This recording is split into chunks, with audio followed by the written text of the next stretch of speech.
आज जगतसिंहपुर निर्वाचन मंडल में विजु बाबूर 27तम श्राद्ध दिवस पालन करा मान्यवर विधायक प्रशांत कुमार मुदुली नेतृत्व में आज ये सभा आयोजन करमर विजु बाबू श्राद्ध दिवस विजु जनता दल समस्त कर्मकर्ता युव छात्र महिला समस्त सरपंच पीएस मेंबर आरंभ कर समस्त नेतृमंडली आम आज शपथ ग्रहण करूँ। मान्यवर विधायक को जगतसिंहपुर निर्वाचन मंडल द्वितीय थर विधायक करने सहित मान्यवर मुख्यमंत्री नवीन पट्टनायक को षष्ठथर मुख्यमंत्री किभली हे से आम मैंने समस्त आज शपथ ग्रहण कर आगामी दिन राजनीतिक किभली आगू जीवु से आज कार्यक्रम रखा निश्चिंत भाव में आमको समर्थन मिल कारण विजु जनता दल मान्यवर मुख्यमंत्री जगतसिंहपुर जिला आज उन्नति पथर आगे चली मेडिकल हो स्कूल हो कि आमर कलभट हो कि जेकोसी रास्ता घाट हो सब कार्यक्रम मान्यवर विधायक मान्यवर मुख्यमंत्री और रही आमर 5T अध्यक्ष आज संभव हो पारि। आम निश्चिंत भाव में 4टा जाक निर्वाचन मंडली और सांसद जीतबे।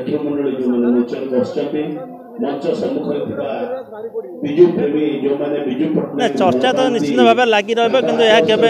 सफल हेनी कारण आम विधायक निश्चित भाव में जीतुं टिकेट पाइला दिन आम भी आशा रखी निश्चित भाव में जीतेबे। प्रभात पुरुष आम प्रिय दिगंबर नेता पूर्वतन केंद्र मंत्री पूर्वतन मुख्यमंत्री इंडोनेशिया भूमिपुत्र विजु बाबूर श्राद्ध दिवस केवल जगतसिंहपुर ब्लॉक तरफ नुहे सारा राज्य में पालन कर अवसर ये आम एकजुट हो ये प्रति वर्ष ये विजु बाबू तो जड़े राजनेता नुहति बड़े राष्ट्रनीतिज्ञ से तेणु विजु बाबूर अवदान केवल ओडिशा प्रति नुहे से ओडिशा निजे से ओडिशार परिचय सृष्टि करते से विश्व जड़े जनाशुना व्यक्तित्व थे से तेणु ओडिशार जेते सब पारादीप बंदर ठार आरंभ कर हीराकुद बंदर ठार आरंभ कर विकास भित्तिभूमि पड़ा जहाँ 2000 मसीहा पर सुपुत्र मान्यवर मुख्यमंत्री नवीन पट्टनायक दायित्व नेला से विकास धारा बलवत्तर हो चलती से विकास रथ चली आज ये आज आम एकाठी होइछु आगामी निर्वाचन में खूब कम दिन रहा सन्धिकरण समय आज विजु बाबू श्राद्ध दिवस पालन हो अवसर आपण समस्ते